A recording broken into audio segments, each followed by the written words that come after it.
ஆசீர்வதிக்கும் தேவன் நம்மை ஆசீர்வதிப்பாரே. துதி ஸ்தோத்திரம் இயேசுநாதா, துதி உமக்கே என்றுமே. இன்று ஒரு வசனம். முதிர் வயதும் நரை மயிர் உள்ளவனுமாகும் வரைக்கும் என்னை கைவிடுகிறாக. சங்கீதம் 71:18. அதற்கு பிரியமான தேவனுடைய பிள்ளைகளே, இயேசு கிறிஸ்துவின் இனிய நாமத்தினாலே உங்களை வாழ்த்துகிறோம், ஆசீர்வதிக்கிறோம். உள்ளான மனுஷனில் யாராய் இருக்கிறோமோ அதுவே நமது உண்மை நிலையாகும். சில முதியவர்களின் நடவடிக்கைகள் ஆச்சரியத்தை தரும். கடினமாக தெரிந்தவர்கள் சிலர் அமைதியாக மனிதராய் இருப்பார்கள். சாந்த குணமாக காட்சியளித்த பலர் தலைகீழாக நடந்து கொள்வார்கள். ஆதலால் உணர்வும் நினைவும் நன்றாயிருக்கும் போதே குணாதிசயங்களை சரி செய்து விடுவது நமக்கு அவசியம். தவறுவோமானால் நாம் கேலிக்குரியவர்களாக மாறிவிடக்கூடும். 71ஆம் சங்கீதத்தை எழுதியவர், வயது முதிர்ந்தவரும் சிறுவயது முதற்கொண்டு கர்த்தர் தனக்கு செய்த யாவுமே பிறருக்கு சாட்சியாக விளங்குகிறது என்று எழுதுகிறார். முதிர்வயதானாலும் அதுவரையிலும் கர்த்தர் அளித்த ஆசிகளை நினைத்து பார்த்து தனது வாழ்நாள் முழுவதும் கர்த்தருடைய கிருபையை தொடர்ந்து நிறைவாக இருந்தது என்று பாடுகிறார். முதிர்வயதும் நரைமயிர் உள்ளவனுமாகும் வரைக்கும் தன்னை கைவிட வேண்டாம் என்று ஜெபிப்பது தான் சுகமாக வாழ வேண்டும் என்பதற்காக அல்ல. இந்த சந்ததிக்கு கர்த்தருடைய வல்லமையையும் வரப்போகிற யாவருக்கும் கர்த்தருடைய பராக்கிரமத்தையும் அறிவிக்கும் அளவு தன்னை கைவிட வேண்டாம் என்றே ஜெபிக்கிறார். தேவனுடைய ரட்சிப்பை அறிவிக்க வயது அவருக்கு தடையாக இருக்கவில்லை. தேவ பிள்ளைகளே, கர்த்தருக்கு நமது வயது ஒரு பொருட்டல்ல.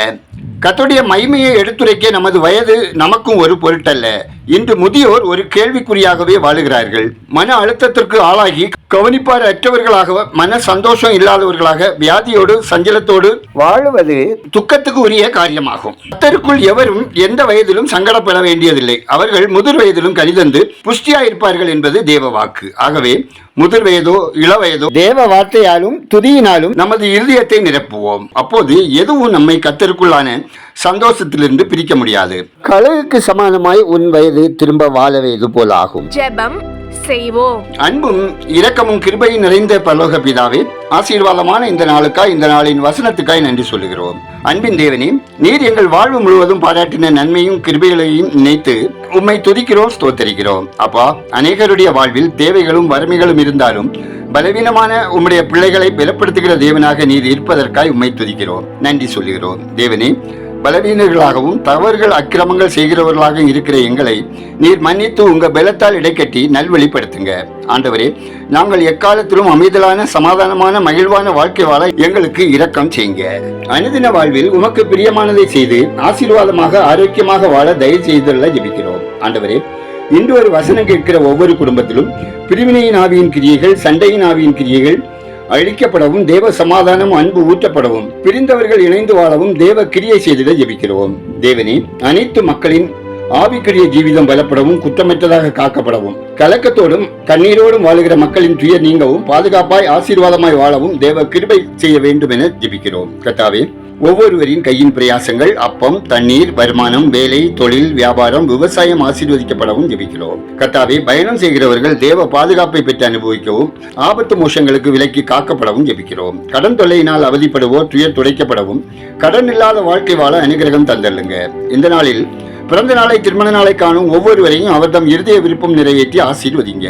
ஆண்டவரே, பற்பல வியாதிகளினால் பீடிக்கப்பட்டு மருத்துவமனைகளில் தீவிர சிகிச்சை பிரிவில் இருப்போருக்கு தேவரீர் இரக்கம் செய்திடவும், நல்ல சிகிச்சைகள் கிடைக்கவும், ஆரோக்கியமடையவும் ஜெபிக்கிறோம். மது, போதை பழக்கங்கள், புகைப்பிடித்தல், புகையிலை பழக்கங்களினால் வாழ்க்கையை சீரழித்து கவலையோடு சுகவீனத்தோடு வாழும் ஒவ்வொருவரையும் தேவரீர் பாடுகளிலிருந்து விடுவித்து குணப்படுத்திடவும், போதைப் பொருட்களை திருட்டளவாய் கடத்துகிறவர்கள், விற்கிறவர்கள், அதற்கு உடந்தையாயிருக்கும் அதிகாரிகள் மனம் திரும்பவும், தீயவர்கள் கொடியவர்கள் தண்டிக்கப்படவும், துன்மார்க்க வழியிலிருந்து விடுவிக்கப்படவும் ஜெபிக்கிறோம். உலகம் எங்கும் உள்ள மக்கள் அமைதியான சமாதானமான வாழ்க்கை வாழவும், ஜப்பான் நிலநடுக்க சேதத்திலிருந்து மக்கள் பாதுகாக்கப்படவும், ஆப்பிரிக்காவில் சாட் தேசத்தில் அமைதி உண்டாகவும், சுவிசேஷத்துக்கு மக்கள் செவி கொடுக்கவும், ரட்சிக்கப்படவும், கலவரக்காரர்கள் மனம் திரும்பவும், எங்கள் தேசம் ஆசீர்வதிக்கப்படவும், மத கலவரத்தை தூண்டும் செயல்களை ஆட்சியாளர்கள் கைவிடவும், மக்கள் இரட்சகரை அறியும் அறிவில் வளரவும், ஆளுகிறவர்கள் உண்மையாய், நீதியாய், நேர்மையாய் செயல்படவும் ஜெபிக்கிறோம். கர்த்தாவே, வேலைக்காக முயற்சிப்போருக்கு, வேலைக்காக காத்திருப்போருக்கு ஏற்ற வேலை வாய்ப்புகள் கிடைத்திடவும், திருமணமாகாத வாலிப பிள்ளைகளுக்கு ஏற்ற வாழ்க்கை துணை தந்து குடும்பம் தேவ அன்பில் கட்டி எழுப்பப்படவும், கர்ப்பஸ்திரீகளுக்கும் சுகப்பிரசவம் உண்டாகவும், தாயும் சேயும் பாதுகாப்புடன் ஆரோக்கியமாக வாழவும், புத்திர பாக்கியத்துக்காக காத்திருப்போரின் சிறுமியை கண்ணோக்கி பார்த்து தேவரீர் இரக்கம் செய்து சந்ததி விருத்தியடை செய்யவும் ஜெபிக்கிறோம். ஊழியர் நலன் காக்கப்படவும், ஊழிய தேவைகள் சந்திக்கப்படவும், ஊழியத்திற்காக ஜெபிக்கும் கொடுக்கும் குடும்பங்கள் ஆசீர்வதிக்கப்படவும் ஜெபிக்கிறோம். எங்கள் ஜெபத்தை கேட்டதற்காய், அதற்கேற்ற பதிலை தருவதற்காய் உமக்கு நன்றி செலுத்துகிறோம். துதிகரமையுமே உமக்கே சொல்லுகிறோம். இயேசுவின் நாமத்தில் ஜெபிக்கிறோம் எங்கள் ஜெபங்களும் நல்ல பிதாவே, ஆமேன்.